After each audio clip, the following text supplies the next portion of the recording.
A single text message can shatter a life. For Jessica Miller, it wasn't a message of betrayal but one of pity. It read, "Hope you're doing okay."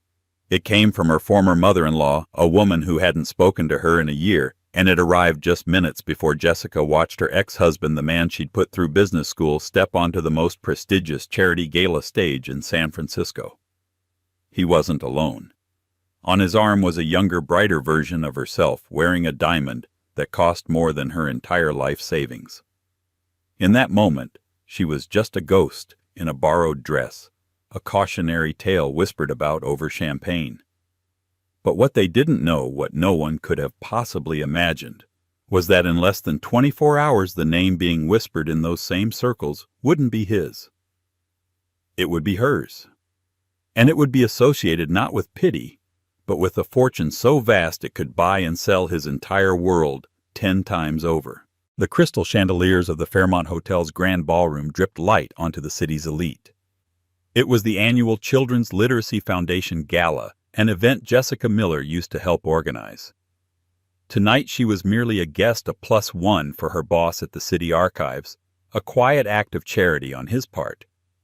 She clutched a small beaded clutch, her knuckles white. Every smile felt like a judgment, every laugh a thinly veiled jab at her expense. It had been exactly 1 year, 3 months, and 12 days since Benjamin Ben Carter had left her. He'd packed his custom-made suits and his Peloton, leaving behind a single sterile note on the kitchen island of their once-shared condo. The note said he needed a partner, not a project manager, a cruel twisting of the years she had spent managing their finances, proofreading his presentations, and sacrificing her own academic ambitions in history so he could climb the corporate ladder at his flashy tech startup, Innovatech. And climb he did. Straight into the arms of Olivia Davenport, the daughter of a real estate mogul whose face was now plastered across every society blog in the Bay Area. Jessica tried to make herself small near a towering floral arrangement, sipping her club soda. She'd hoped to remain invisible, a ghost in a navy blue dress that was elegant but forgettable. But invisibility was not on the evening's agenda. Well. Jessica, I almost didn't recognize you out of your natural habitat. Ben's voice, smooth and confident, cut through the din. He stood before her immaculate in a Tom Ford tuxedo, and beside him, clinging to his arm, was Olivia. She was breathtaking, draped in a glittering gold gown, a supernova next to Jessica's quiet night sky. The diamond on her finger, the one from the blogs, caught the light and fractured it into 100 tiny, painful daggers. Ben, Jessica said, her voice steadier than she felt. "Olivia, congratulations on the engagement." "I've read all about it." "Oh, thank you." Olivia beamed, her smile wide and seemingly genuine. She was too young to have mastered the art of polite cruelty. "Ben has told me so much about you. You were an absolute saint, apparently, holding down the fort while he was building the empire." It was a line fed to her Jessica knew, a sanitized version of the truth. Ben smirked, a self-satisfied expression that made Jessica's stomach churn. "Jess was always practical," Ben said, his tone dripping with condescension. He looked Jessica up and down, a flicker of something pity, disdain in his eyes. "Budgets, schedules, research papers. I needed someone who could see the bigger picture, someone with ambition." He squeezed Olivia's hand. "Olivia understands that. Her father didn't build Davenport Realty by thinking small." The insult landed exactly as intended. Jessica's ambition was the very thing she had shelved for him. Her dream of getting a Ph.D. in historical preservation, of curating museum exhibits, had been deemed a hobby, while his get-rich-quick tech venture was treated as gospel. A local photographer smelling drama drifted closer. Ben, ever the performer, noticed immediately. He pulled Jessica in, slightly a grotesque pantomime of old friends catching up. "You should have seen the Innovatech quarterly report, Jess," he said, his voice loud enough for those nearby to hear. "We've secured another round of funding. We're going to disrupt the entire logistics industry." He then turned to Olivia. "My brilliant fiancé even introduced me to some key investors from her father's circle." He was parading his success using Olivia as the ultimate trophy, and Jessica as the discarded cautionary past. He was not just showing her what she had lost. He was telling the world why she deserved to lose it. Every word was a public declaration of her inadequacy. Jessica felt the blood drain from her face. She saw the looks from the people around them, the pitying glances from old acquaintances, the smug satisfaction from Ben's new friends. She was a relic, a black and white photo in his new life of dazzling color. "That's wonderful for you, Ben." She managed her throat tight. "I have to go. My boss is waiting." She turned to leave, but Ben's hand shot out and grabbed her wrist. It wasn't a harsh grip, but it was possessive, a final assertion of power. "Hey, no hard feelings, right?" he said, his voice a low murmur just for her. "I just want you to be happy. Find a nice, quiet life. It's what you're good at." He released her. As Jessica walked away, her heart hammering against her ribs, she could hear Olivia's light, tinkling laugh behind her. She didn't look back. She walked straight past her boss through the grand lobby and out into the cold, foggy San Francisco night. The weight of her failure so publicly displayed felt like a physical shroud. She had given him the best years of her life, and he had thanked her by turning her into a punchline at a party. Little did she know this public crucifixion was the prologue to a story so unbelievable it would soon make Ben Carter and his entire world feel very, very small. The day after the gala was a study in gray. A thick, persistent fog smothered the city, mirroring the suffocating gloom in Jessica's small apartment in the inner Richmond. The navy blue dress lay crumpled on a chair, a sad reminder of the previous night's humiliation. She spent the morning in a haze of stale coffee and self-recrimination, scrolling through the very society blogs that had once been a source of morbid curiosity and were now a testament to her public shaming. There it was, a photo of Ben, Olivia, and her. Ben was grinning. Olivia was radiant, and Jessica was a deer in the headlights, her face pale and her eyes wide with a pain the camera had captured with cruel precision. The caption read, "Innovatech CEO Ben Carter and fiancée Olivia Davenport share a friendly moment with Carter's ex-wife Jessica Miller." A friendly moment. It was a lie so blatant it was almost funny. She was cataloging a collection of 19th-century city planning documents at the archives, the scent of old paper and leather, a familiar comfort when her phone buzzed. It was a text from her best friend Chloe, a fiercely loyal art gallery owner. Chloe just saw the pics. "That man is a walking, talking personification of a small man complex. Want me to come over tonight with wine and a voodoo doll?" Jessica managed a weak smile. Jessica wine. Yes, voodoo doll maybe. It was worse than it looked. Chloe. It looked atrocious. "Call me later. Don't let him live in your head rent-free." But he did. His parting words, "Find a nice, quiet life. It's what you're good at," echoed in her mind. He had defined her, packaged her up, and put her on a shelf. The worst part was she was starting to believe him. Maybe this was all she was destined for, a quiet life surrounded by the ghosts of other people's histories. When she returned home that evening, a thick, cream-colored envelope was sticking out of her mailbox. It stood in stark contrast to the usual junk mail and bills. It was heavy, made of expensive cardstock. The return address was for a law firm in the heart of the financial district, Thompson, Crestwood, and Finch. The name sounded old, powerful, and utterly unfamiliar. Her brow furrowed. Was she being sued? Had she witnessed an accident she'd forgotten about? A knot of anxiety tightened in her stomach. With trembling fingers, she tore it open. The letter inside was brief and formal. "Dear Ms. Jessica Miller, this letter serves as a formal request for your presence at our offices at your earliest convenience. We are handling a matter of significant personal importance pertaining to the estate of our late client, Mr. Jonathan Beaumont. It is imperative that you attend this meeting in person and that you speak to no one about this correspondence. Please contact my assistant, Ms. Albright, at the number below to schedule an appointment.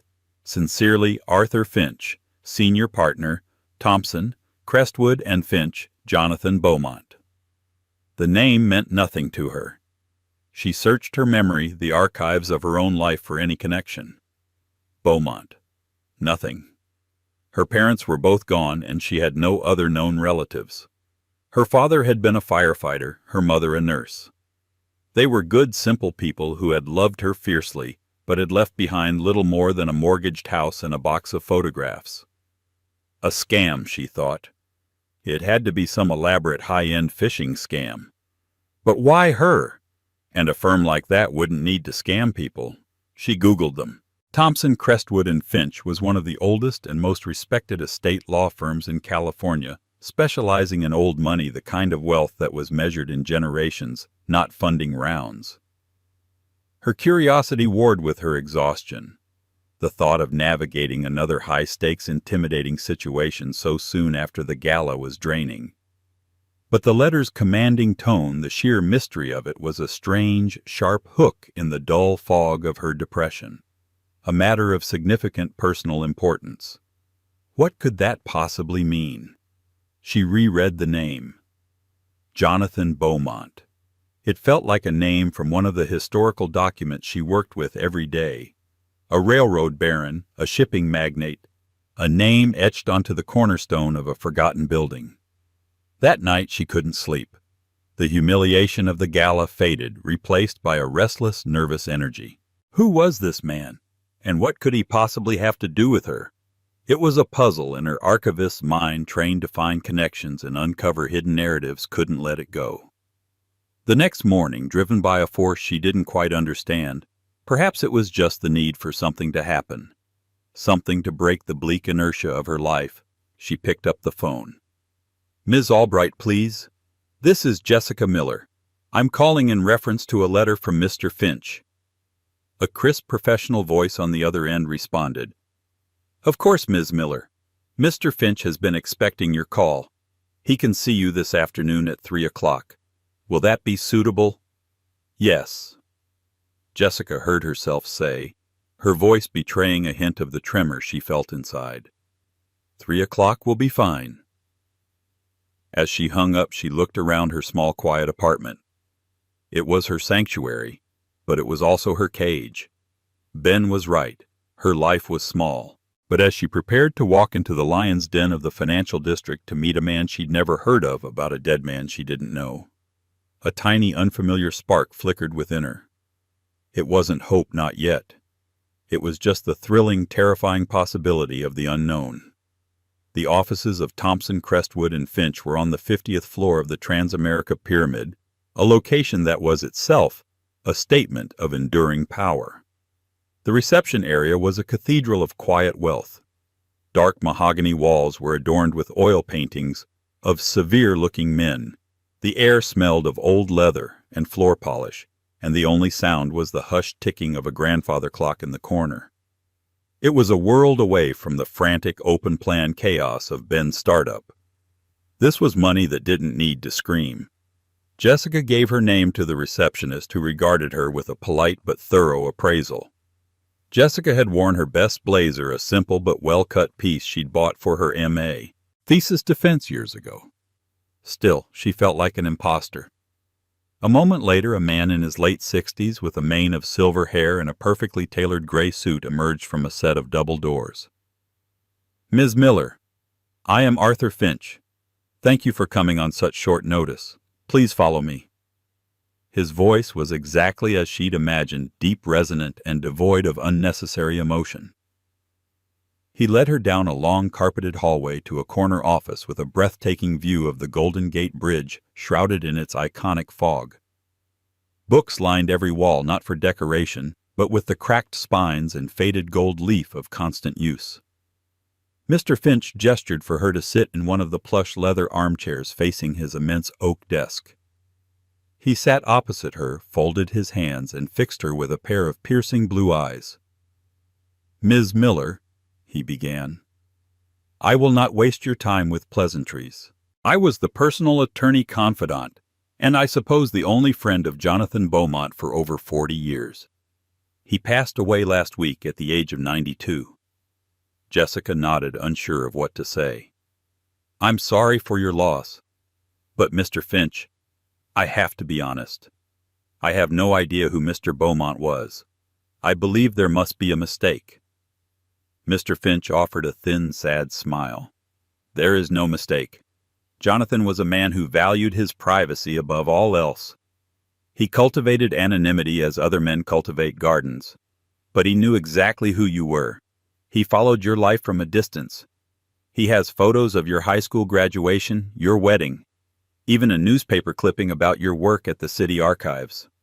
A cold unease crept up Jessica's spine. "He stalked me." "No," Mr. Finch said gently. "He watched over you. You see, Jonathan Beaumont was your maternal grandfather." The statement hung in the air, so dense and heavy it seemed to suck the oxygen from the room. Jessica stared at him, her mind racing, trying to connect impossible dots. "That's not possible," she whispered. "My mother's parents died in a car crash before I was born. That's what she told me. That's what my father always said." "What your mother told you was a story," Mr. Finch explained, his voice softening with something akin to pity. "A story born of pain and pride. Your grandmother Genevieve Beaumont did pass away when your mother was young, but Jonathan was very much alive.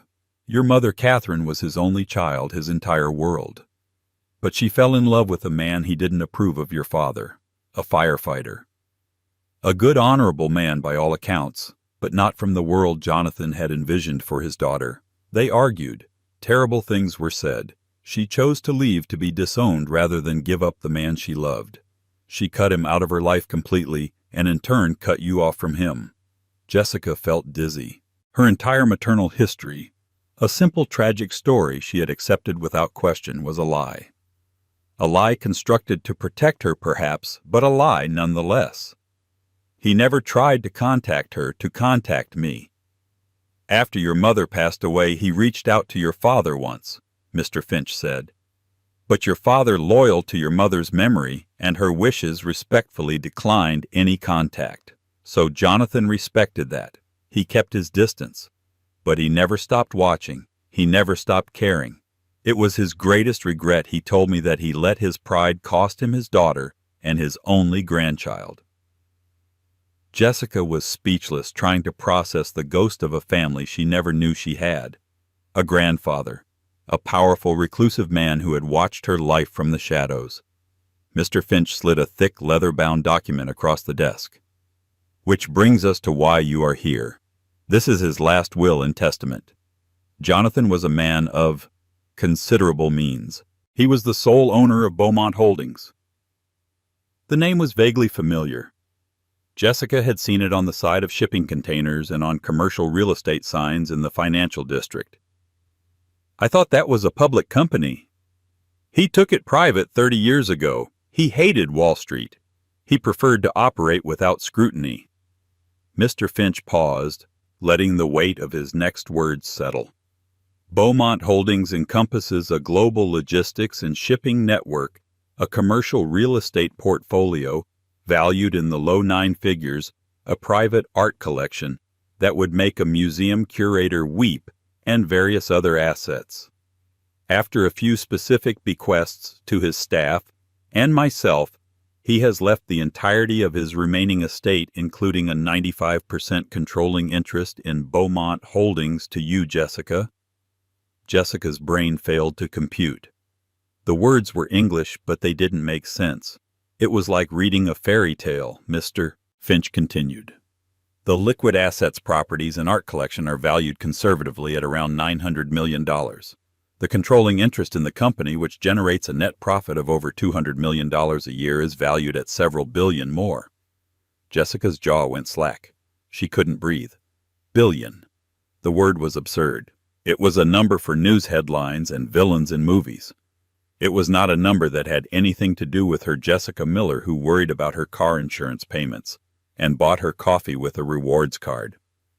I don't understand," she stammered. "He believed that blood was the only thing that mattered in the end," Mr. Finch said. "And you are his only blood." He then cleared his throat. "However, there is one significant condition. A stipulation." Of course there was. It couldn't be that simple. Jonathan did not believe in idle wealth. He despised the trust fund children of his peers. He believed that to be worthy of the empire he built, one must understand it, lead it. The will stipulates that for you to inherit, you must assume his position as chairperson of the board of Beaumont Holdings. You must actively serve in that role for a minimum of 1 calendar year. You cannot simply liquidate the assets or hand over control. You must run it. If at the end of that year you wish to step down, you may, but you must first walk in his shoes. Chairperson of the board. The title was so alien it might as well have been in another language. She was an archivist. She managed dusty papers, not global corporations. It was a test, a posthumous test from a grandfather she'd never met. Mr. Finch slid a pen and a single sheet of paper towards her. It was a preliminary acceptance of the terms, a document stating she understood the conditions and wished to proceed. "You don't have to decide today," he said kindly. "Take the will. Read it. Take a week. But know this, Jessica. This isn't just about money. This was his way of giving you the life he felt he cheated your mother out of.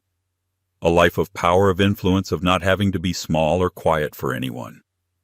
The last word struck her like a bolt of lightning. A life of not having to be small or quiet for anyone.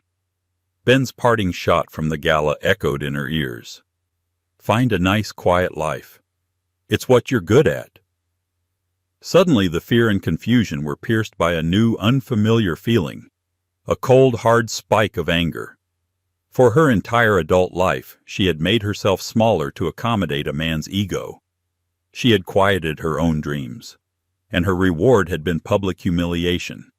Now a ghost from the past was offering her a kingdom, not just a kingdom of wealth, but a kingdom of power, a chance to be anything but small and quiet. Her hand, which had been trembling, was suddenly steady. She looked Mr. Finch directly in the eye, the view of the city and its infinite possibilities stretching out behind him. She picked up the pen. "I don't need a week," she said, her voice clear and firm. And she signed her name. Leaving the Transamerica Pyramid felt like stepping onto a different planet. The city streets were the same. The cable cars still rattled, but Jessica's perception of it all had been fundamentally altered. An hour ago, she was a woman struggling to pay her rent. Now the buildings she walked past were just assets numbers on a balance sheet she technically owned. The world had tilted on its axis, and she was struggling to find her footing. She sat in her car for 20 minutes, the heavy, leather-bound copy of the will on the passenger seat like a sacred, terrifying text. Billion. The word still felt unreal, a typo in the story of her life. She drove home in a daze, her mind a whirlwind of thoughts about her mother, a grandfather she'd never known, and the impossible, crushing weight of his legacy. The first person she called was Chloe. "You're not going to believe this," Jessica started, and for the next 20 minutes she recounted the meeting with Mr. Finch. There was a long silence on the other end of the line. "Jess?" Chloe finally said, her voice a mix of awe and disbelief. "So, let me get this straight. The man who basically called you a boring nobody less than 48 hours ago is now, for all intents and purposes, poorer than your freaking gardener will be." Hearing it put so bluntly sent a hysterical giggle bubbling up in Jessica's chest. "I don't have a gardener." "You will. You'll have a gardener and a chef and someone to professionally hate-watch your ex-husband's life for you." "Oh my God, Jess. This is poetic justice on a level I didn't know existed." The conversation with Chloe grounded her. It made the absurd situation feel a tiny bit more real. But the true aftershock of the day's earthquake was yet to come. News of this magnitude does not stay secret for long in a city built on information and gossip. The transfer of a controlling interest in a behemoth like Beaumont Holdings, even a private one, triggers legal and financial filings. While Mr. Finch had kept it as quiet as possible, a tremor was moving through the city's financial circles. By the next morning, the Wall Street Journal had a short but explosive story on its website. Reclusive billionaire Jonathan Beaumont dead at 92. Granddaughter Jessica Miller named sole heir and new chair. Jessica saw it when she woke up. Her phone, which usually had a few notifications, had dozens. Texts from people she hadn't heard from in years. Missed calls from unknown numbers. It was terrifying. She turned it on silent. Meanwhile, across town in the glass and steel offices of Innovatech, Ben Carter was in the middle of a tense meeting with his investors. Their second round funding was contingent on landing a major logistics partner. They were struggling. The big players were wary of his unproven technology. He was projecting confidence, waving his hands and throwing out buzzwords like synergy and paradigm shift when his phone buzzed insistently on the table. It was his CFO. He ignored it. A minute later it buzzed again, and again. Annoyed, he finally glanced at the screen. There was a text message with a link to the Wall Street Journal article. He clicked it, his expression shifting from irritation to confusion as he read the headline. Jessica Miller. It had to be a different Jessica Miller. His Jessica Miller cataloged old maps. His Jessica Miller's idea of a big investment was buying organic kale. He read the article. Then he read it again. The details were sparse but clear. Unknown granddaughter, sole heir, chairperson of Beaumont Holdings. He knew that name. Beaumont Holdings was one of the Leviathans, the very kind of company he was desperately trying to partner with. The blood drained from his face. The conference room, the investors, the whiteboard covered in his frantic scribbles, it all faded into a dull roar. His mind replayed the scene at the gala, his smug pronouncements, his condescending pity. Find a nice quiet life. It's what you're good at. He had publicly shamed a woman who could now buy his entire company with the money she probably found in her new couch cushions. The humiliation he felt was 1,000 times more potent than what he had inflicted on her. It wasn't just that she was rich. It was that she was powerful. She was now the chairperson of a major corporation, while he was still essentially a glorified beggar with a PowerPoint presentation. He abruptly ended the meeting, mumbling something about a family emergency. He locked himself in his office, his hands shaking. His first instinct was disbelief. This was a cosmic joke. His second was rage. How dare she? How dare this happen to her? It was unearned. It was a lottery ticket. He had worked for his success. He had built his company from the ground up with her unpaid labor as the foundation, a fact he conveniently ignored. His third and most potent instinct was calculation. He scrolled through his phone and found her number. He hesitated. What could he even say? Then desperation took over. He typed out a text. Ben, Jess, I just saw the news. Is this real? He waited. 5 minutes passed. No reply. He sent another. Ben, this is insane. In a good way, I'm so happy for you. We need to talk. Still nothing. The silence from her was a wall he couldn't penetrate. He tried calling. It went straight to voicemail. She had blocked him. The reality hit him. She had cut him off. The quiet, accommodating Jessica he knew was gone, replaced by a silent, inaccessible fortress of wealth. He began to pace his office like a caged animal. His mind, always scheming, began to churn. She couldn't do this. He was part of her story. He had shaped her for better or worse. Her past was entwined with his. In his deeply narcissistic worldview, her success was in some twisted way connected to him. It was a resource, and he needed resources. He thought back on their marriage, their shared accounts, their joint tax returns, the business plans they had idly discussed over dinner. There had to be something, an angle, a loose thread he could pull on. At the same time, Olivia Davenport was having brunch with her friends. Her phone lit up with the same news alerts. She read the article, her perfectly sculpted eyebrows rising in astonishment. She remembered the pale, sad woman from the gala. She had felt a pang of pity for her then. Now that pity was curdling into something else, a strange mix of intimidation and dawning suspicion. She looked at the diamond on her own finger, a jewel that had seemed so magnificent 2 days ago. It suddenly felt a little smaller, a little less bright. She remembered the venom in Ben's voice when he'd spoken to Jessica, the absolute certainty with which he had dismissed her. Had he really not known, or was his judgment, the very thing she found so attractive, fundamentally flawed? The aftershock had hit. Ben Carter had built his life on the idea that he was the smartest man in any room, but in the space of a single news cycle he had been made to look like a fool. And a fool with a wounded ego is a very dangerous man indeed. Jessica's first day as chairperson of Beaumont Holdings was less a coronation and more a trial by fire. Dressed in a charcoal gray suit chosen by a personal shopper Mr. Finch had insisted on, she felt like a child playing dress-up in her mother's clothes. The suit was armor, but beneath it her heart hammered a nervous rhythm against her ribs. The Beaumont Holdings headquarters occupied the top 10 floors of its own skyscraper, a sleek, imposing tower of black glass and steel that loomed over the Embarcadero. As she stepped out of the private elevator into the executive suite, she was met by a phalanx of stone-faced individuals. This was the board. Mr. Finch was by her side, a steady, calming presence. He made the introductions. There was Philip Grant, the CEO, a man with a ruthlessly lean build and the predatory stillness of a hawk.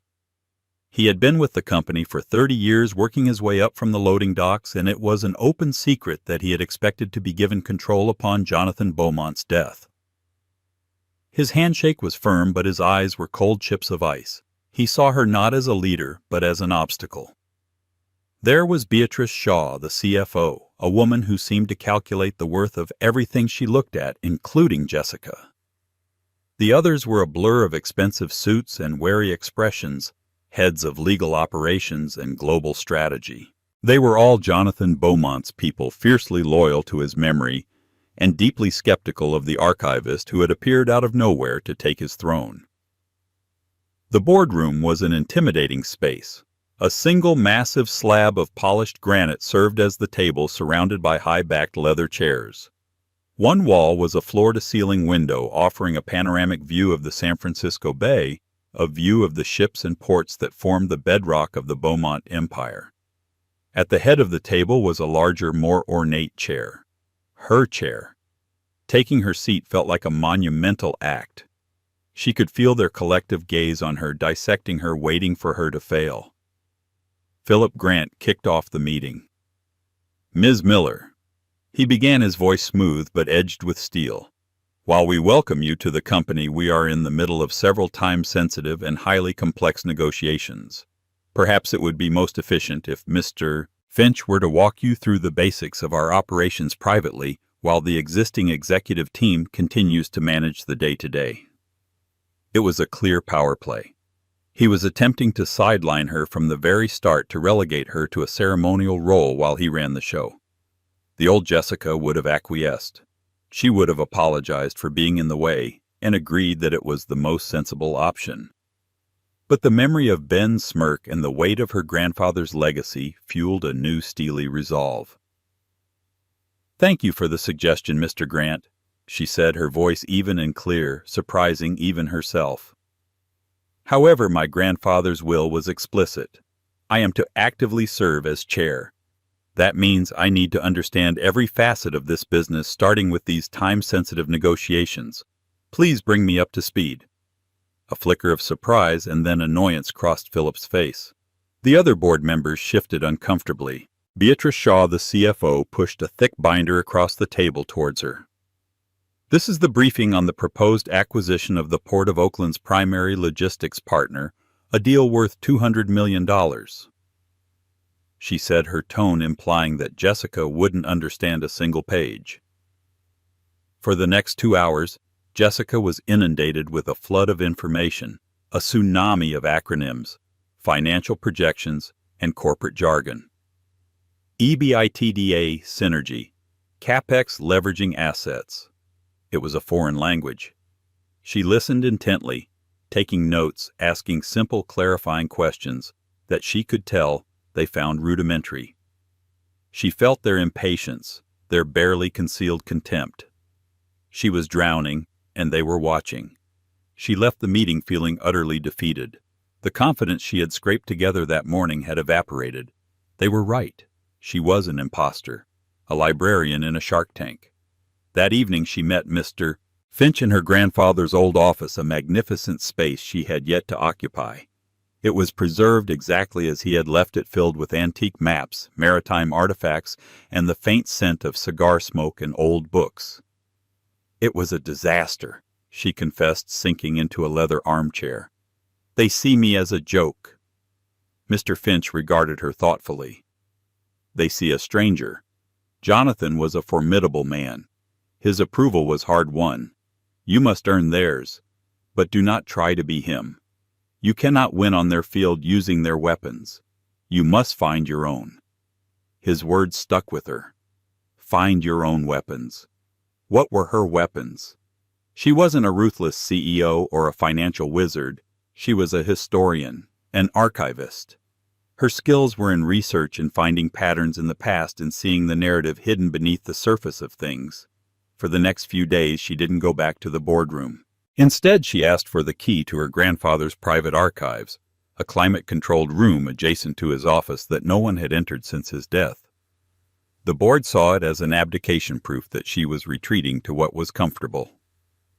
Let them, she thought. The room was a treasure trove. It was filled not with corporate reports but with Jonathan Beaumont's personal history, decades of handwritten journals, boxes of correspondence, blueprints for early projects, and annotated maps. It was a mess, but it was a language she understood. She spent days poring over the documents, cross-referencing his journals with old company financials. She wasn't just reading about a billionaire, she was getting to know her grandfather. She read about his grief over his daughter, his frustration, his pride in the empire he had built from a single fishing boat. And then she found it. It was a notation in a journal from 1985 next to a passage about a disagreement with the Port of Oakland. "They are short-sighted," he had written. "The future is not in the Deepwater Channel, but in the fallow land to the east. The old railway spurs. Acquire it quietly. A patient man's game." She cross-referenced the note with old property ledgers. Sure enough, over a period of 5 years in the late 80s, Beaumont Holdings had acquired several seemingly useless parcels of land adjacent to the port, purchased through shell corporations for pennies on the dollar. The properties had been sitting on the books, their value barely registering against the company's massive assets.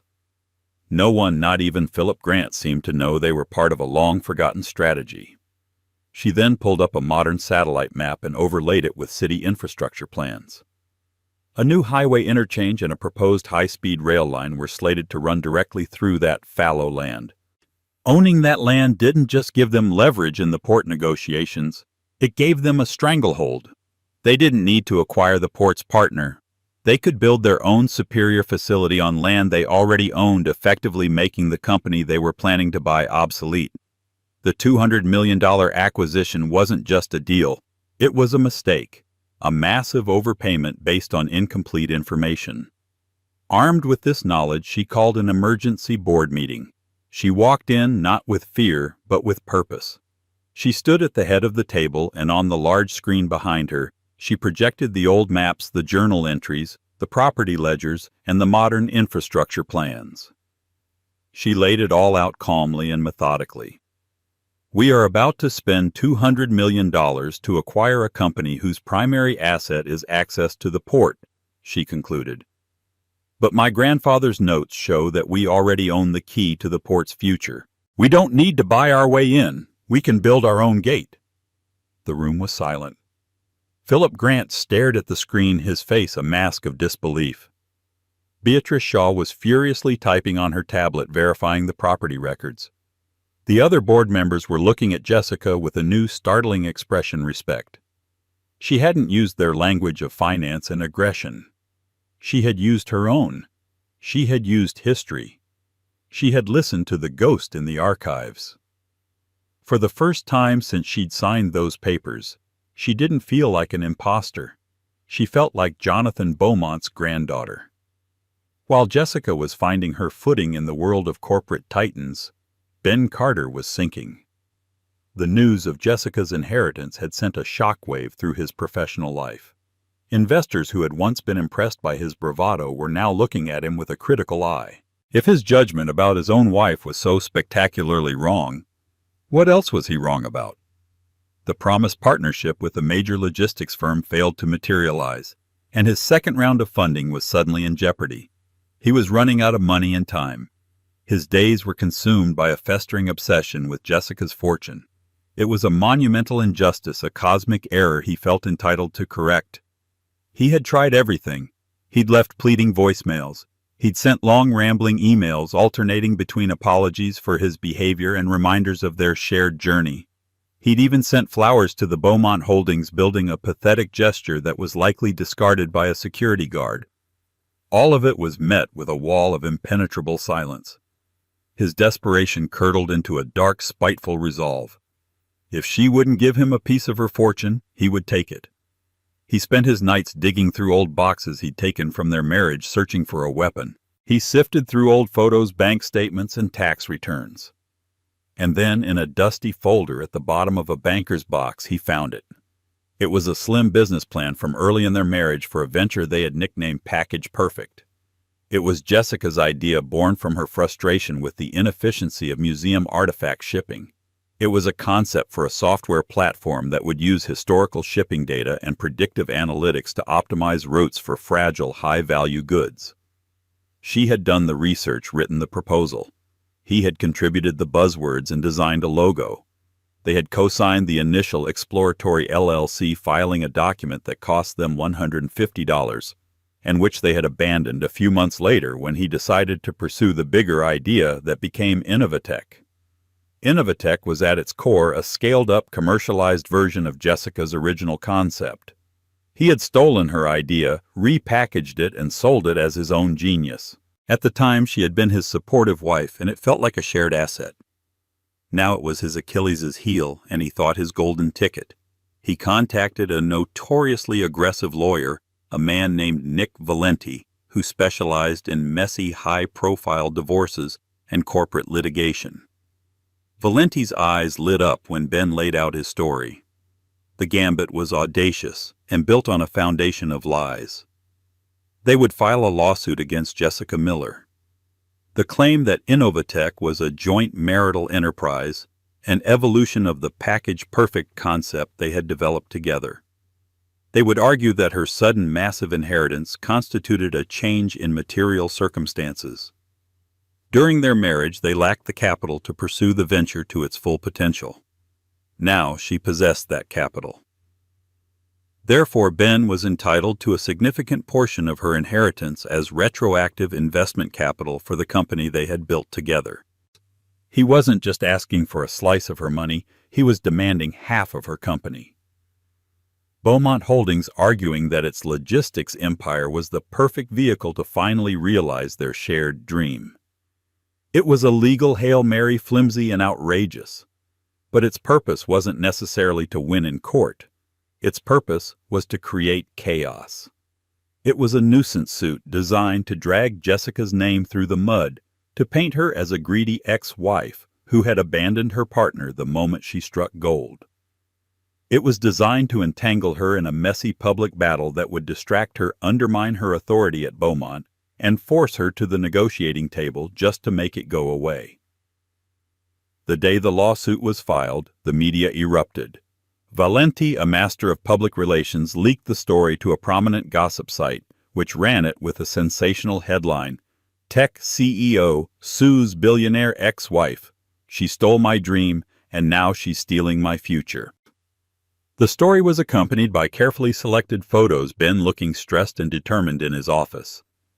A smiling photo of him and Jessica from happier times. A copy of the co-signed Package Perfect LLC filing. Ben gave a gut-wrenching and completely fabricated interview, painting himself as the heartbroken visionary betrayed by the woman he had loved and supported.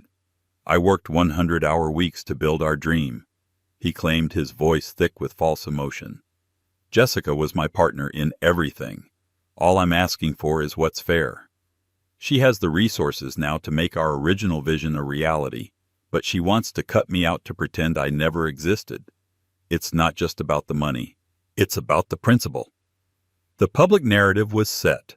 To a world that didn't know the truth, it was a compelling story. A struggling entrepreneur versus a cold new money heiress. The comment sections online were a cesspool of misogyny and vitriol directed at Jessica. The news hit the boardroom at Beaumont Holdings like a grenade. Philip Grant convened an emergency meeting, his face a mask of grim satisfaction. "This is a disaster," he announced, throwing a copy of a newspaper with Ben's face on the cover onto the granite table. "Our new chairperson, the face of our company, is embroiled in a scandalous public lawsuit. It makes us look unstable. It calls her character and judgment into question. This is exactly the kind of liability I was worried about." The other board members who had just begun to respect Jessica now looked at her with renewed doubt. The lawsuit, as Ben and Valenti intended, was poisoning the well. It was a direct assault on her newfound authority, an attempt to drag her back down to the place he felt she belonged. Jessica sat at the head of the table, her face pale but her expression resolute. The personal betrayal was a knife in her gut. He hadn't just stolen her idea. He was now trying to steal her future, using a twisted version of their past as his weapon. He was trying to do to her what he did best: make her small. She looked at the concerned and skeptical faces around the table. She knew this was another test, far more personal and vicious than the last. Ben's desperate scavenger's gambit was not just a lawsuit, it was an act of war. And Jessica knew she had to fight back, not just for the money or the company, but for the truth of her own life. The lawsuit was a war fought on two fronts. Publicly, Ben's fabricated story cast Jessica as a cold-hearted opportunist. Internally, Philip Grant used the scandal as a weapon, circling like a shark smelling blood in the water, convincing board members that the heiress experiment was a liability the company could no longer afford. They had Jessica cornered, believing her to be an amateur caught in a professional's game. They had made a fatal miscalculation. They mistook her quiet nature for weakness, forgetting that an archivist's greatest skill is to find the single, irrefutable truth buried under mountains of falsehoods. While her lawyers managed the public battle, Jessica retreated to her own kind of battlefield, the digital archives of her past. She spent her nights sifting through old hard drives and cloud accounts, not with emotional turmoil but with cold, analytical precision. There she found it. The smoking gun. It was an email chain from years ago. The first email was from her, sent to Ben, excitedly outlining the package perfect concept with detailed notes. The second, sent just 2 days later, was from Ben to his future Innovatech co-founder Daniel Finch. He had forwarded her entire email, stripped her name from it, and written a single line above, "Check out this great idea I just had." It was an act of plagiarism so blatant, so arrogant, it was breathtaking. But she didn't stop there. Curious about the company's vulnerabilities, she used her newfound access and research skills to launch a quiet audit of the Port of Oakland deal Philip was so eager to push through. What she found was a pattern of corruption, inflated invoices, and consulting fees paid to shell companies owned by Philip's relatives. With her evidence secured, she didn't call for a settlement conference. She called an emergency board meeting. Philip Grant began, his tone dripping with false concern. "As you know, the ongoing litigation involving Ms. Miller has become a significant distraction. It is my duty to suggest we consider a change in leadership until these personal matters are resolved." He was calling for her head. The board members shifted, their faces grim. "Thank you, Philip," Jessica said, her voice cutting through the tension as she rose to her feet. "You're right. It's time to resolve all distractions, permanently." She projected the email chain onto the boardroom's main screen. The room fell silent as the story of Ben's theft unfolded in stark black and white. "Mr. Carter's lawsuit is based on a lie," Jessica announced, her voice ringing with authority. "My legal team is filing this evidence in a motion to dismiss, along with a countersuit for fraud and intellectual property theft. That distraction," she said, clicking the screen off, "is now over." Before anyone could react, she pivoted. "And speaking of fraud," she continued, her gaze landing squarely on Philip Grant, This experience has taught me the importance of rooting out any and all vulnerabilities to this company. The next slide showed the results of her audit. Invoices, bank transfers, a web of deceit proving Philip was embezzling millions. You used my legal battle as a smokescreen to rush through a deal that was enriching you personally. You are the liability, Philip. You are the distraction. The boardroom was stunned into silence.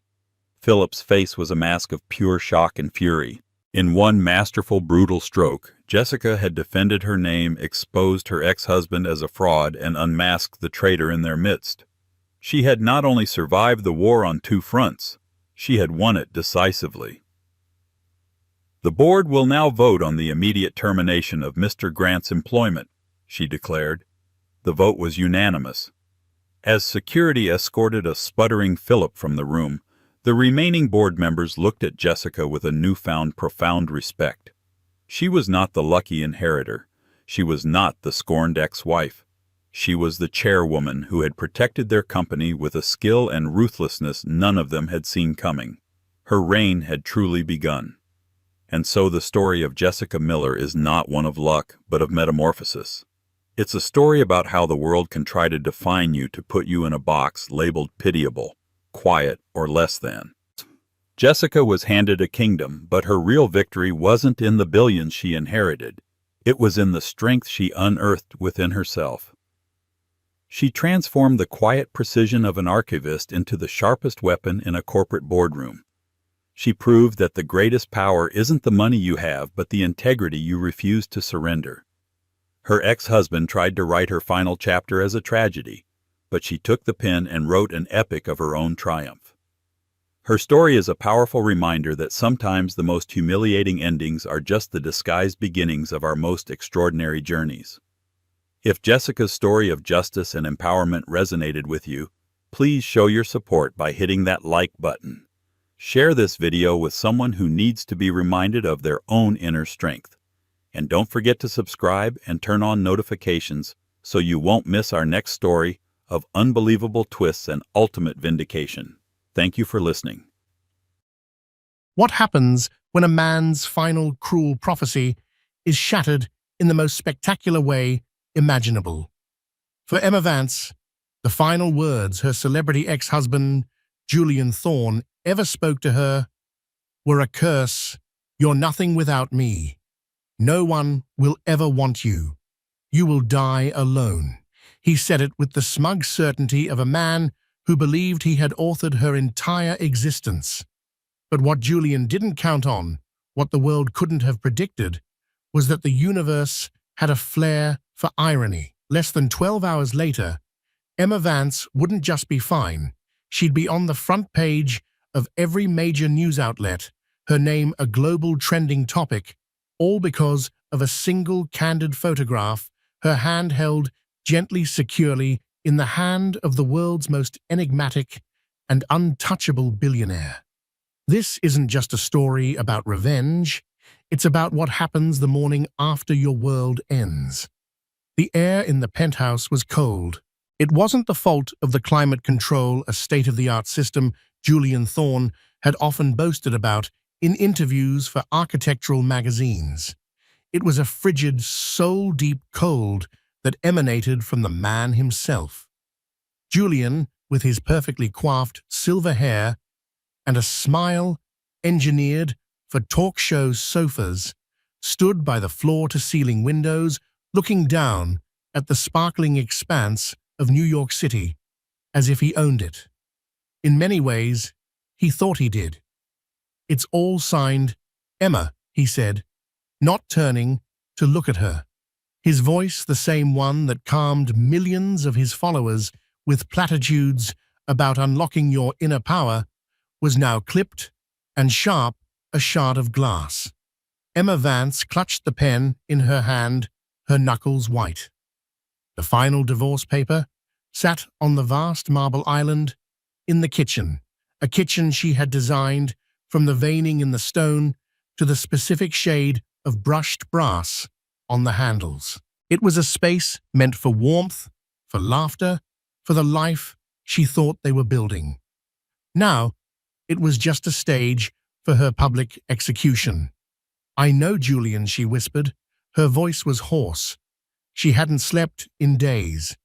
For 10 years, she had been Mrs. Thorne, the quiet, supportive wife of the self-help magnate Julian Thorne, author of the global bestseller The Architect of You.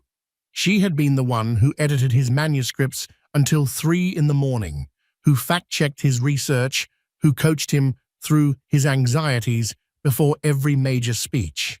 She had sacrificed her own burgeoning career as an academic, specializing in Renaissance art, to build his empire, believing his success was their success.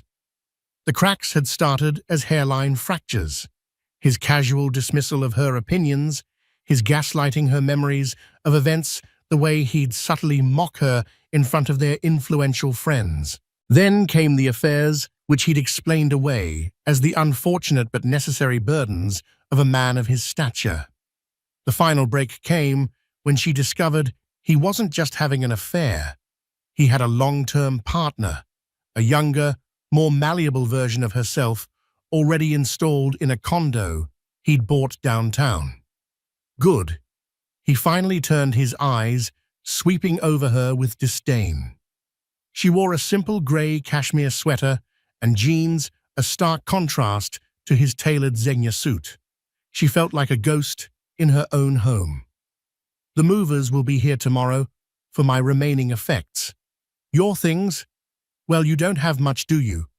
I'll have them put in storage. You have 30 days to collect them." Every word was a calculated blow. He knew her things were mostly books, research papers, and sentimental items from her family, things that held no monetary value to him. "Where am I supposed to go, Julian?" She asked the question, tasting like ash. The penthouse was in his name. The bank accounts had been systematically drained into trusts she couldn't access. Her lawyer, a timid man overwhelmed by Julian's legal Rottweilers, had managed to secure her a settlement that was, in Julian's world, pocket change. It was enough to live on for a year, maybe 2, if she was frugal. It was an insult disguised as a severance package. He smirked, a cruel twisting of the lips that never reached his televised eyes. "I don't know, Emma. That's your problem now, isn't it? You wanted to be independent. So be independent." He walked over to the island, picking up his pristine leather briefcase. He didn't even glance at her. He was already moving on. Tears pricked at her eyes, hot and shameful. She wouldn't give him the satisfaction. She straightened her back, lifting her chin. "I will." Her defiance seemed to amuse him. He paused at the door, turning back for one final devastating volley. His face was a mask of mock pity. "You know, I almost feel sorry for you," he said, his voice dropping into the intimate conspiratorial tone he used on his podcasts. "You poured everything into me. You have no career, no connections of your own. You're, what, 36? Past your prime, darling. The world is a brutal place for women like you." He stepped closer, his expensive cologne suffocating her. He leaned, in his voice a venomous whisper, in her ear. "Let me give you one last piece of free advice, my dear ex-wife. No one will ever want you. You're nothing without me. You carry the stench of failure. Men of quality, men of substance, they want a winner. They don't want someone's discarded leftovers. You will die alone." He pulled back, a look of profound satisfaction on his face. He had delivered his curse. It was the final brick in the wall he had built around her heart. And then he was gone. The heavy door clicked shut, the sound echoing in the cavernous, empty space. For a long moment, Emma didn't move. She just stood there, his words slithering into the cracks of her broken confidence. "No one will ever want you. You will die alone." She finally let out a ragged sob, collapsing against the cold marble. The city lights outside blurred into a cruel, glittering mockery. Julian was right. She had given him her youth, her intellect, her loyalty, and in return, he had taken her name, her home, her future, and left her with nothing but a curse ringing in her ears.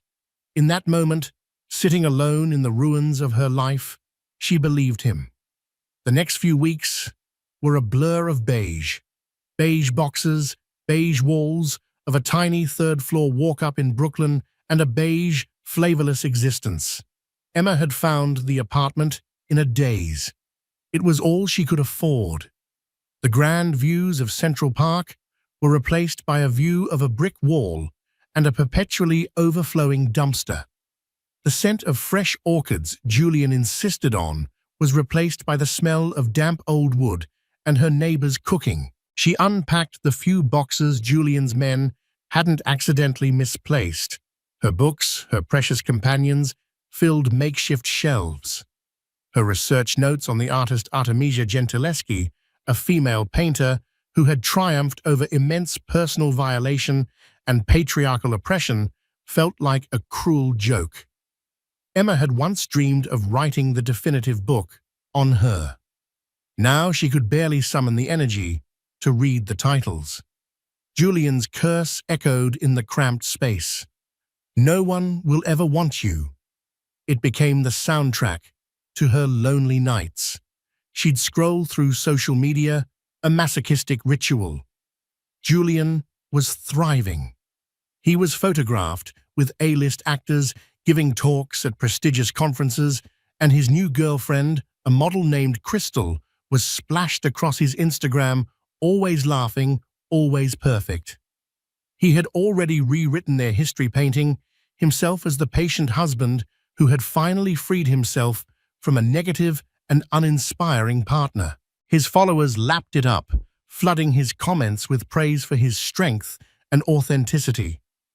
Emma's only lifeline was Chloe Davies.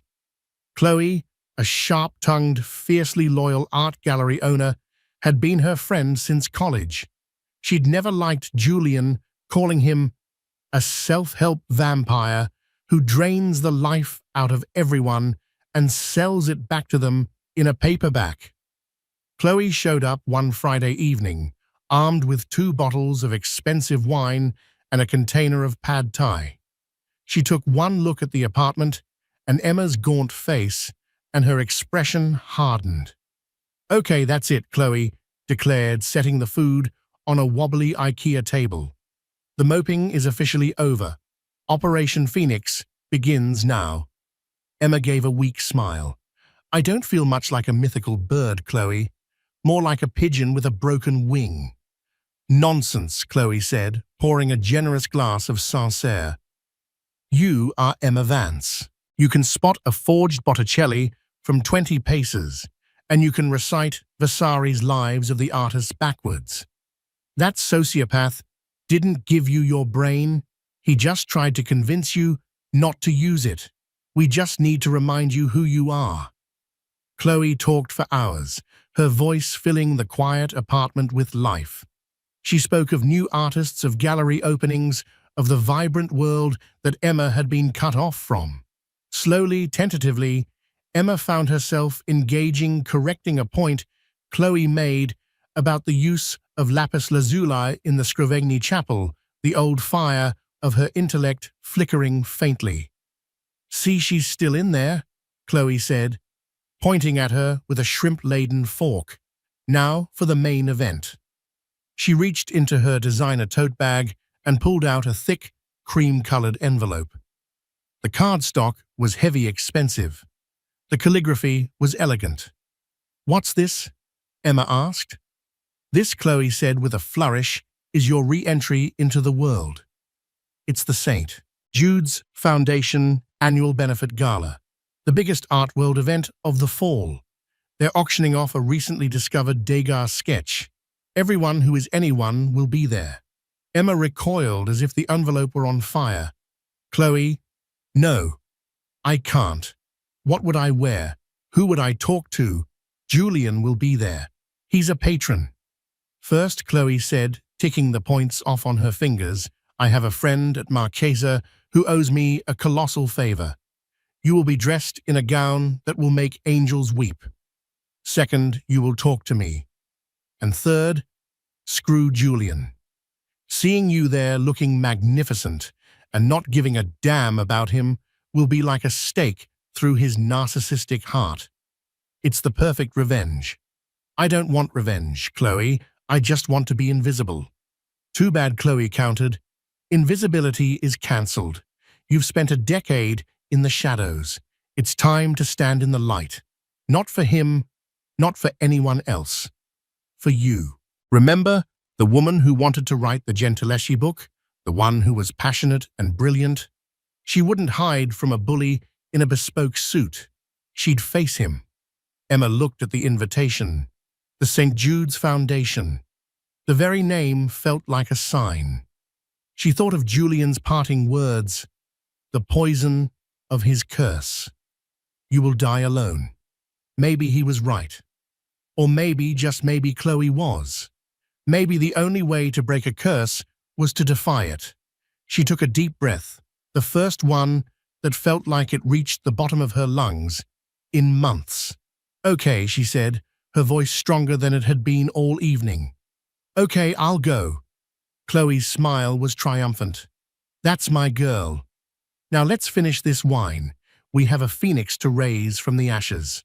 The ballroom of the Pierre Hotel was a galaxy of glittering chandeliers and even more glittering people.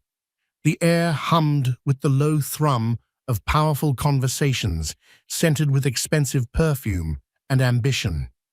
Emma felt a wave of vertigo. For years, she had navigated these events at Julian's side, a silent accessory. Tonight, she was on her own, and it was terrifying. Chloe, true to her word, had worked magic. The Marchesa gown was a masterpiece of midnight blue silk that shimmered with every movement. It was elegant, understated, and fit her as if it were spun just for her. Her hair was swept up in a loose romantic chignon, and for the first time in a long time, the woman staring back at her from the reflection in a champagne flute looked not like a victim, but like herself.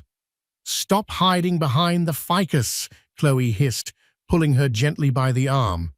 You look like a goddess. Own it. They circulated Chloe, greeting people with air kisses and sharp witticisms. Emma managed a few polite smiles, but her heart was hammering against her ribs.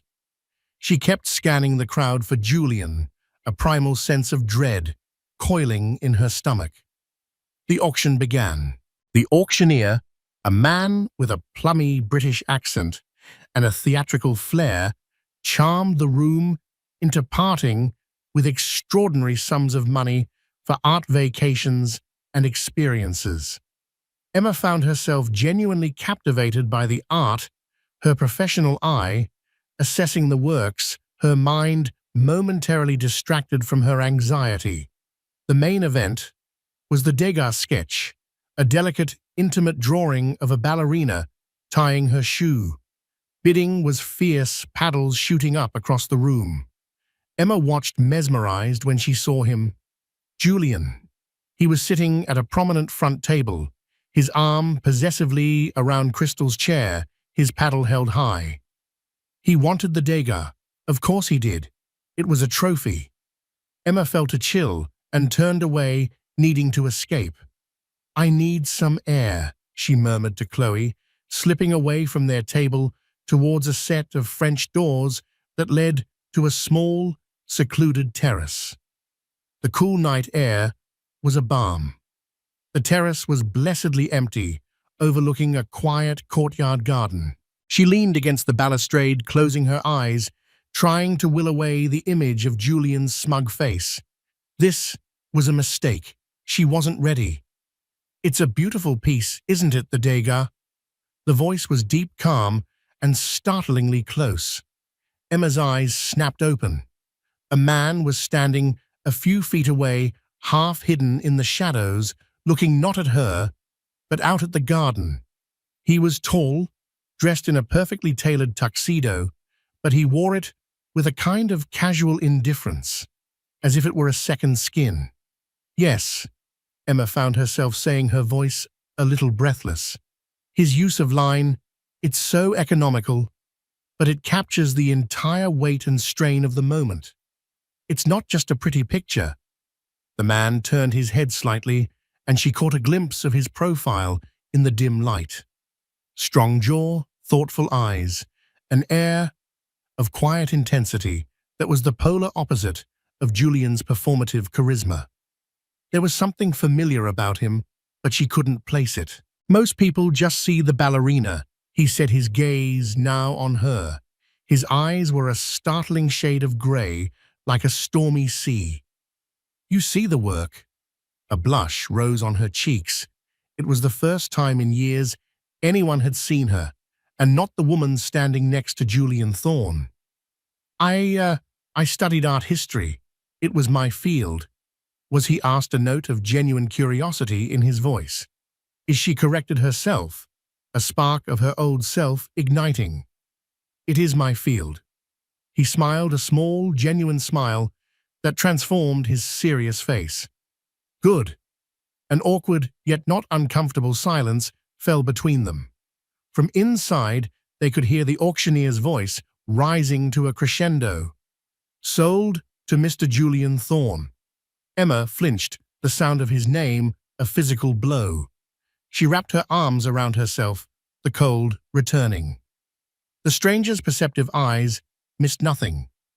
You know him, he stated. It wasn't a question. She gave a wry, bitter laugh. He's my ex-husband.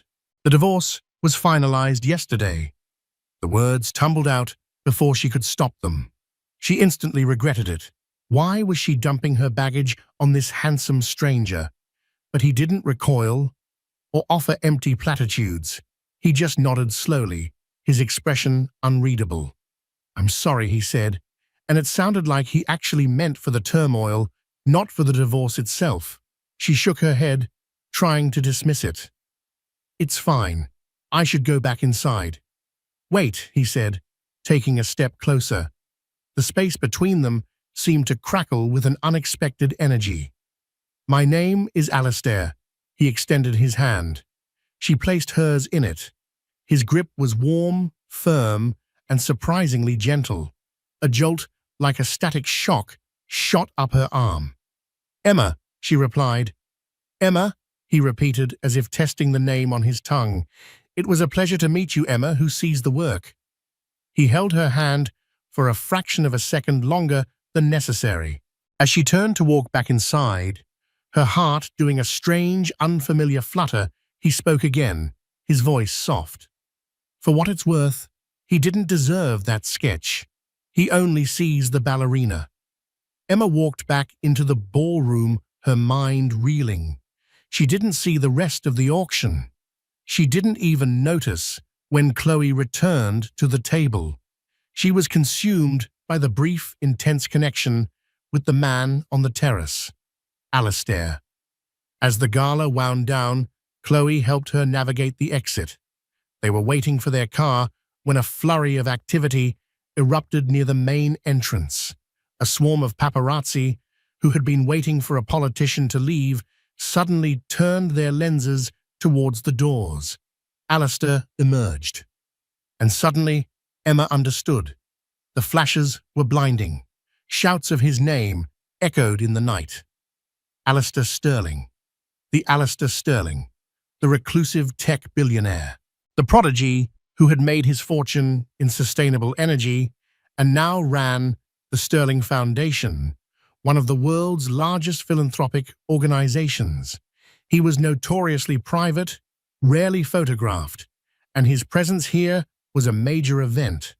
He seemed unfazed by the chaos, his expression impassive, as his security team tried to clear a path. His gaze swept the crowd, and for a heart-stopping moment, his eyes met Emma's. There was a flicker of recognition, a ghost of the smile she'd seen on the terrace. Chloe was gaping. Oh my God, you were talking to Alistair Sterling, the great white whale of the Forbes list. Before Emma could answer, the crowd surged. A clumsy photographer stumbled backward, bumping into Emma and sending her off balance.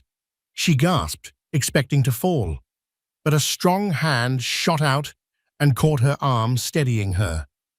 Another hand instinctively found hers, lacing their fingers together in a firm, protective grip. It was Alistair. He had broken from his security cordon and was suddenly right there, his body shielding hers from the jostling crowd. "Are you all right?" he asked, his voice low and concerned, meant only for her. She could only nod, speechless. The world seemed to slow down. The roar of the paparazzi, the shouting, it all faded into a dull hum. All she could feel was the warmth of his hand, the solid presence of him next to her. It lasted only for a few seconds. His security team quickly enveloped them, guiding them towards a waiting black sedan, a car far more imposing than the Uber they had called. He opened the back door, still holding her hand, and looked at her. "Let me give you a ride," he said. It wasn't a request.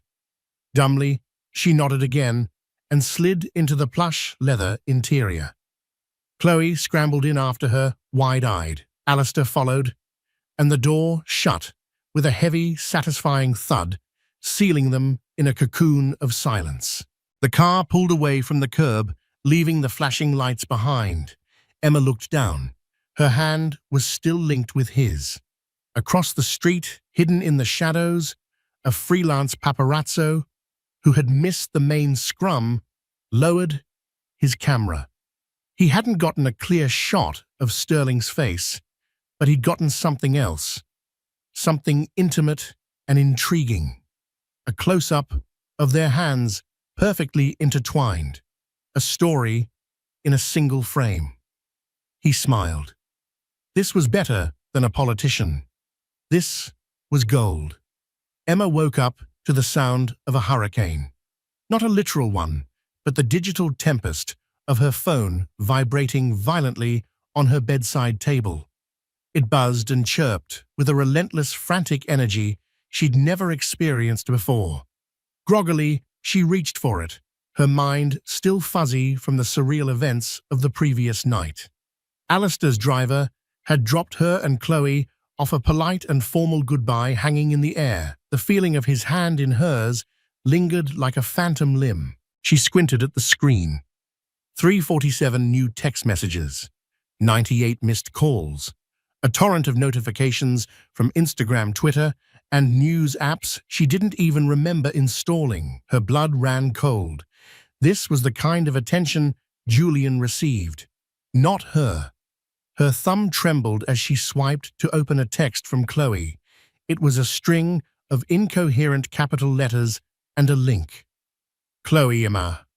Oh my God, holy Sikh, look at this now." With a deep sense of foreboding, she clicked the link. It took her to the homepage of TMZ. And there it was. The lead story, the photograph. It was an artful shot, tightly framed and undeniable. Two hands.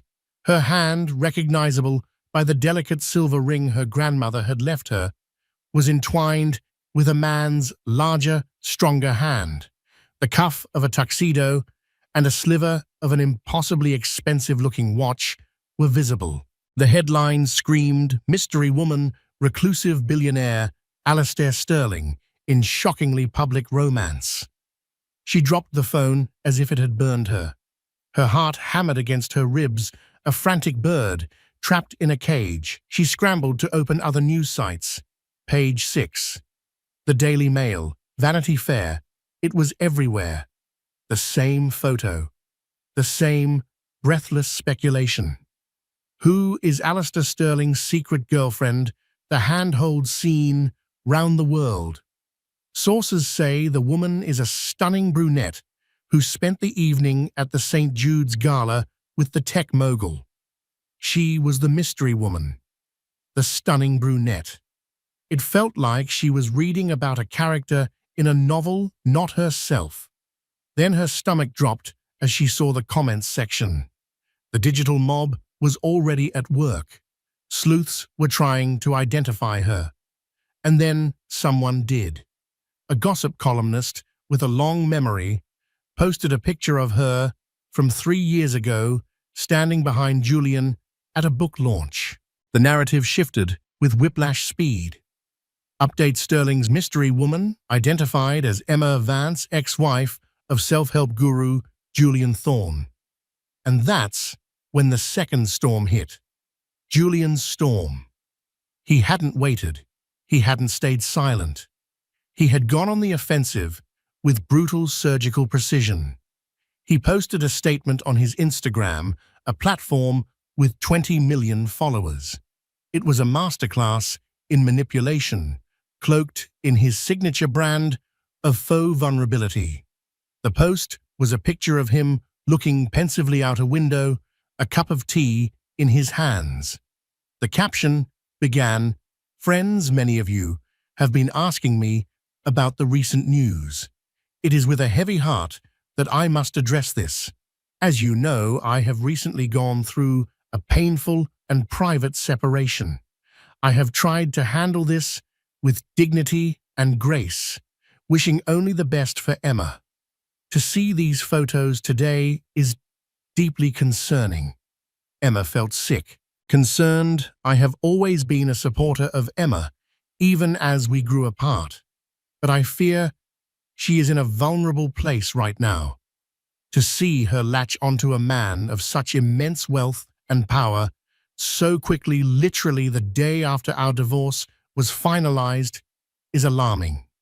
I pray that she is not being taken advantage of, and that this is not a cry for help or a desperate attempt to fill a void. I am worried for her well-being. I will be making no further comment on this matter, as I wish to focus on healing. Please send her your positive energy. It was diabolical. In one fell swoop, he had painted her as a mentally unstable, desperate gold digger. He was the concerned, sensitive ex-husband.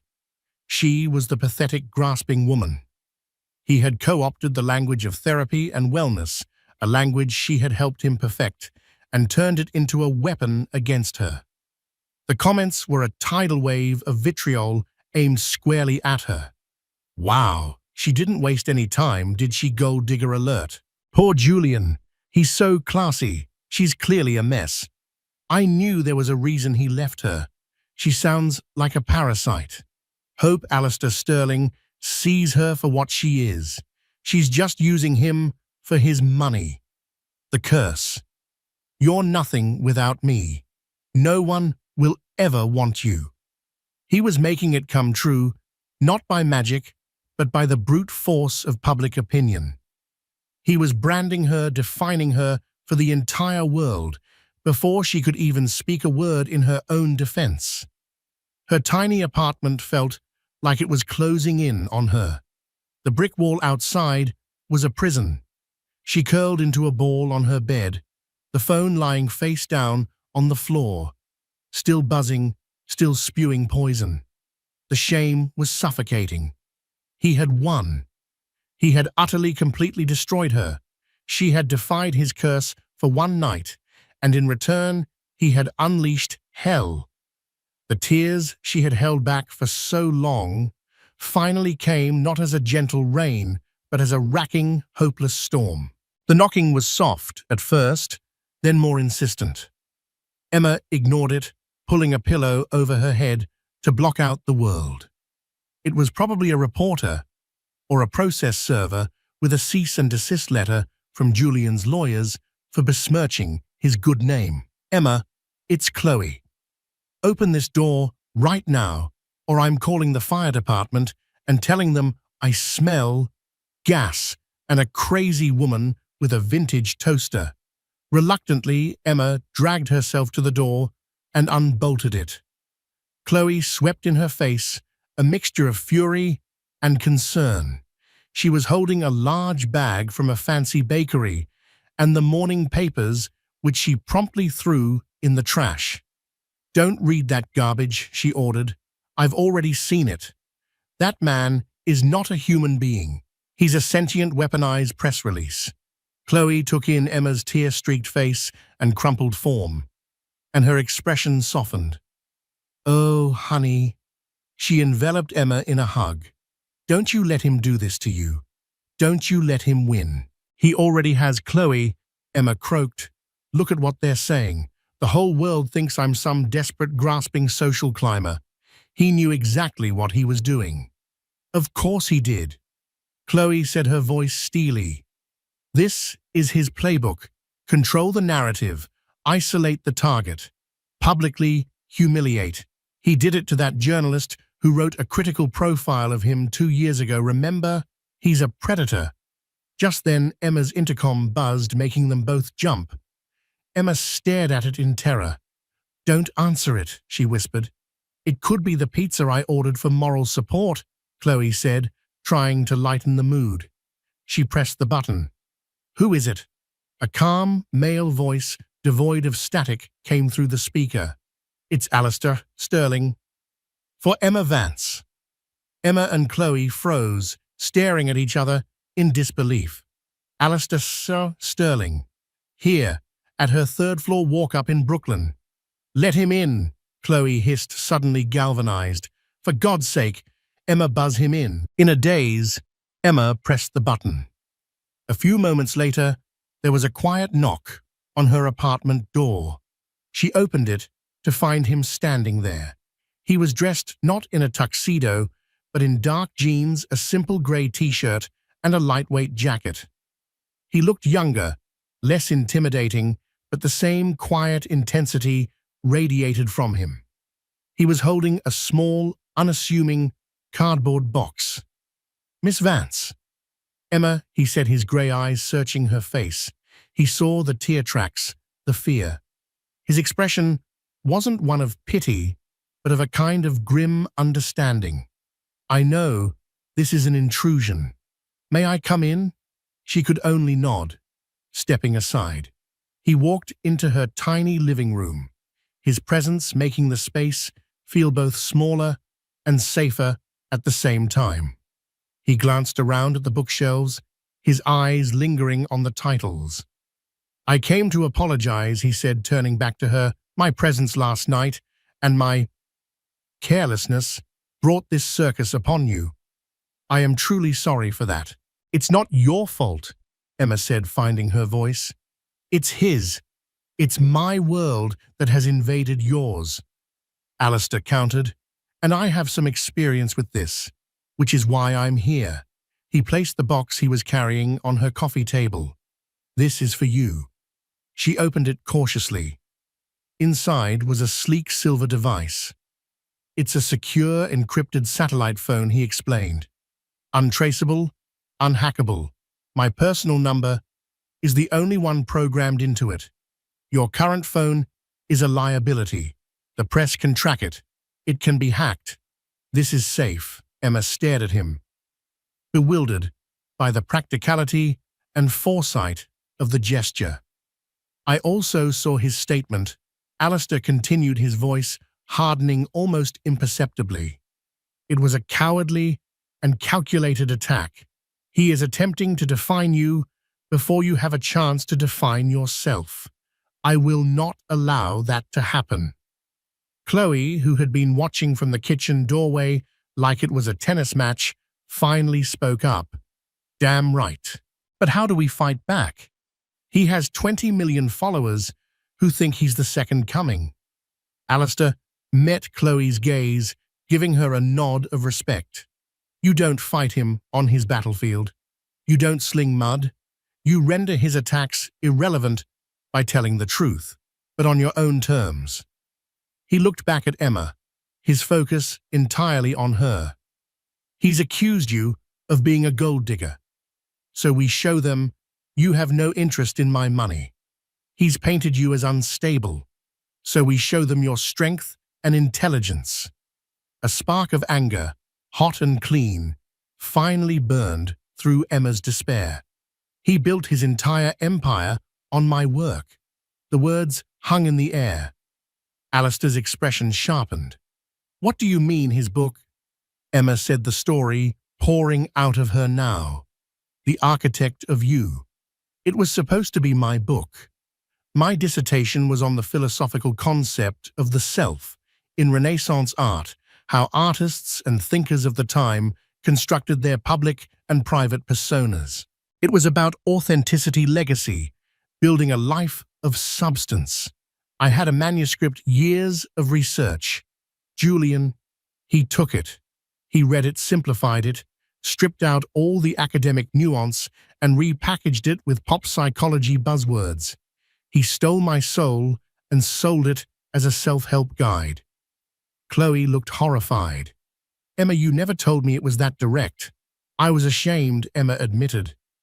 And he convinced me that no one would ever believe me, that it was our project.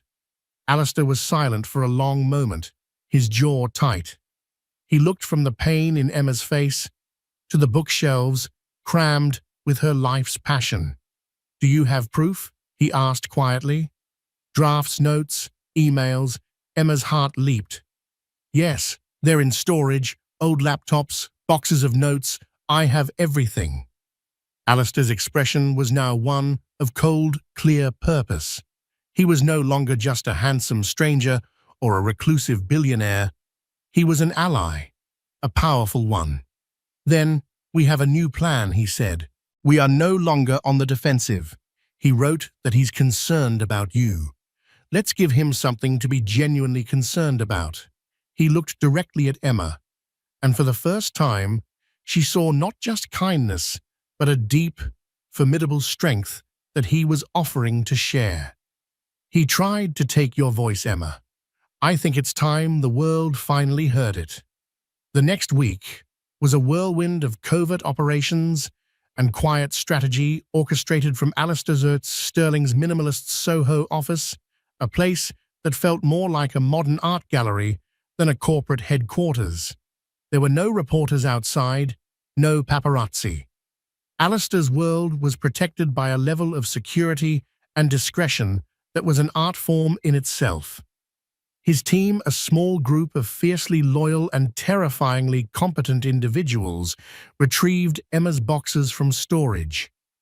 They worked with a forensic IT specialist who recovered every draft, every time-stamped note, every email exchange from her old hard drives. They laid it all out on a large conference table, a mountain of evidence that traced the intellectual genesis of the Architect of You directly and unequivocally to Emma. There were her early manuscripts full of complex academic arguments next to Julian's later dumbed-down versions with his handwritten notes in the margins changing her phrasing into marketable sound bites. It was a clear and damning paper trail of intellectual theft. Seeing it all laid out, Emma felt a profound sense of validation, followed by a surge of cold fury. He didn't just steal my words, she said to Alistair, her voice shaking with emotion. He stole my entire thesis on life. And then he used it to lecture the world and me about authenticity. Alistair stood beside her, his presence a steady anchor. Over the past few days, their alliance had deepened into something more. They'd spent hours talking not just about Julian, but about everything. She learned about his own past with the media, a vicious, untrue story about his family that had made him retreat from public life years ago. He learned about her passion for Artemisia Gentileschi, and he listened, truly listened, with an intensity that made her feel seen and heard in a way she never had with Julian. A quiet, powerful intimacy was growing between them, forged in the crucible of their shared crisis. He won't get away with it, Alistair said, his voice low and resolute. Now, we need to choose our moment. The moment presented itself a few days later. An invitation arrived for Julian to be the keynote speaker at the Global Integrity Summit, a Davos-like conference for tech leaders and media personalities. His topic, dripping with irony, was truth and transparency in the digital age. "It's perfect," Chloe said, her eyes gleaming. "It's his home turf.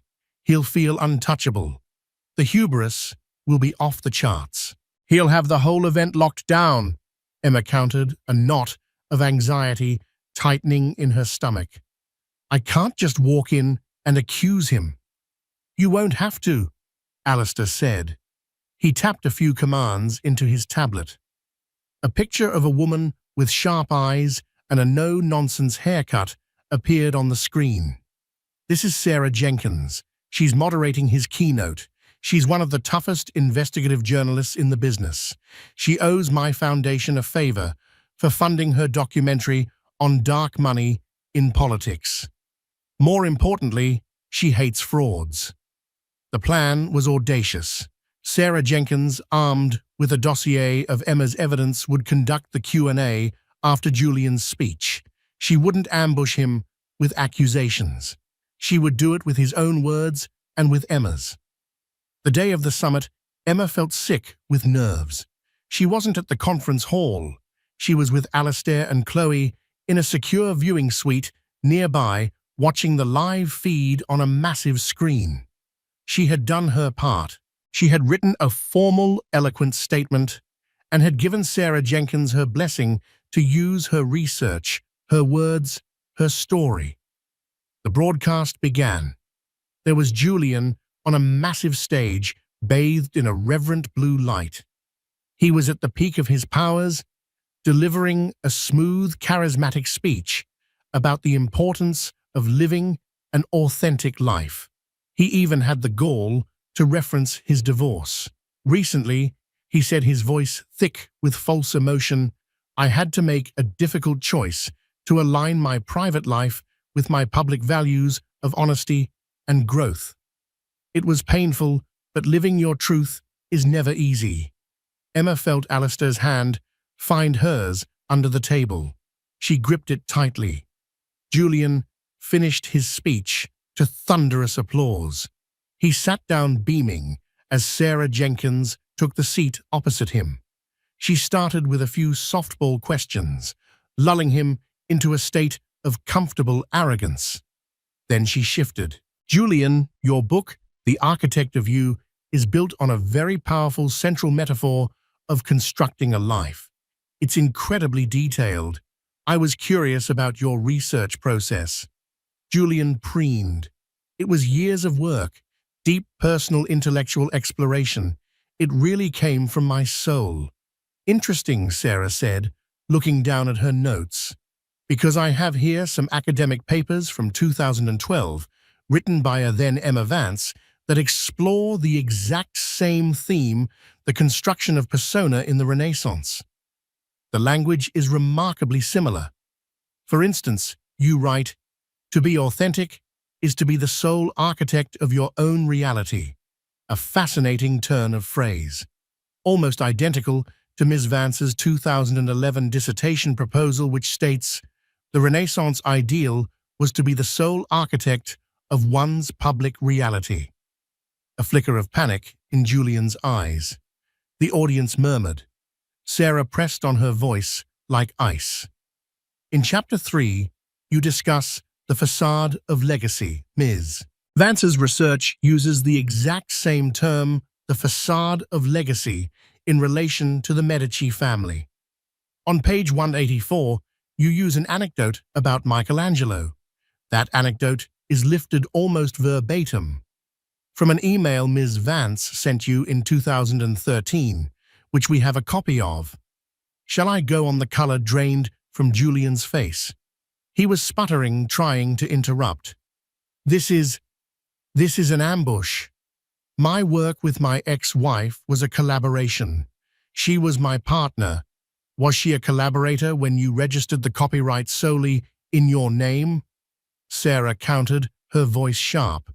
"Was she a collaborator when you pocketed the entirety of the 8-figure advance? We spoke to your publisher.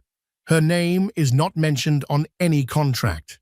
In fact, we have a statement from Ms. Vance herself." And then on the giant screen behind the stage, a picture of Emma appeared.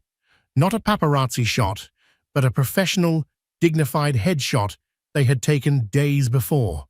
Beside it, her statement began to scroll. "I am not a victim or a gold digger," the statement read. "I am a scholar. The core concepts, the research, and the intellectual framework of the architect of you were my work. I am proud of that work, and I will not allow it to be used to promote a false narrative of authenticity, nor to be used as a weapon to publicly shame me. The truth, as Mr. Thorne is so fond of saying, has a way of coming out." The room was in stunned silence. Julian Thorne, the great guru of truth, was staring at the screen, his face a mask of pure, unadulterated horror. His carefully constructed world was crumbling around him, live in front of his most important peers. He was being exposed not just as a liar, but as a thief. The cameras zoomed in on his face, no longer smug, but pale and sweating. The architect had been unmasked, revealing nothing but a hollow frame behind the beautiful facade. The reckoning had arrived. The silence in the conference hall was a living entity. It was thick, heavy, and absolute. On the massive screen, Julian Thorne's face, once a carefully curated mask of enlightened confidence, was now a canvas of pure, unfiltered horror. The camera operator, sensing a historic moment, held the close-up, refusing to cut away. The world watched as the architect of you was publicly deconstructed beam by rotten beam. He didn't just look guilty, he looked erased. In the quiet viewing suite, the only sound was the sharp intake of Chloe's breath. Emma sat perfectly still, her hand held firmly in Alistair's. She wasn't watching Julian's face. She was watching the words on the screen. Her words, her truth, finally illuminated for all to see. It wasn't a feeling of triumph that washed over her, but one of profound, solemn relief, like a patient taking their first breath after a long and suffocating fever. The noise in her head, the constant echo of Julian's gaslighting, and her own self-doubt had finally ceased. Alistair squeezed her hand gently. "How do you feel?" he asked, his voice low. Quiet, she whispered, a small, wondering smile touching her lips. "The storm. I think it's finally over." He brought her hand to his lips and kissed her knuckles, a gesture of profound respect. "No," he said, his grey eyes soft but resolute. "The storm is just beginning for him. For you, this is the dawn." The fallout was a digital tsunami. Before Julian could even be escorted off the stage by stunned event staff, the clip was being sliced, diced, and shared across every platform. Thorne fraud. The Great Pretender and his stand with Emma Vance exploded globally. The initial trickle of outrage became a flood. Celebrities who had once touted his book as their Bible posted hurried statements of condemnation. Brands that had sponsored his podcast issued press releases severing all ties.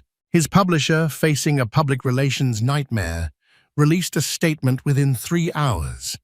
"In light of new information regarding the authorship of The Architect of You, we are immediately suspending all promotion and distribution of the title and will be conducting a full review of our relationship with Mr. Thorne." It was corporate speak for a public execution. Crystal, his model girlfriend, quietly deleted every photo of him from her Instagram feed. His powerful friends stopped returning his calls. The machine that had protected and promoted him turned on him with merciless efficiency. The final humiliating image came a week later, a grainy paparazzi photo of Julian unshaven and haggard in a wrinkled tracksuit, frantically putting trash bins out in front of his empty penthouse. The man who had preached about designing one's life looked like he had lost the blueprint to his own. Emma, however, refused to get drawn into the spectacle of his demise. While the world feasted on the schadenfreude she and Alistair were building, her new legal team, a phalanx of New York's sharpest minds funded by Alistair, moved with swift precision. The settlement meeting wasn't a negotiation. It was a dictation of terms.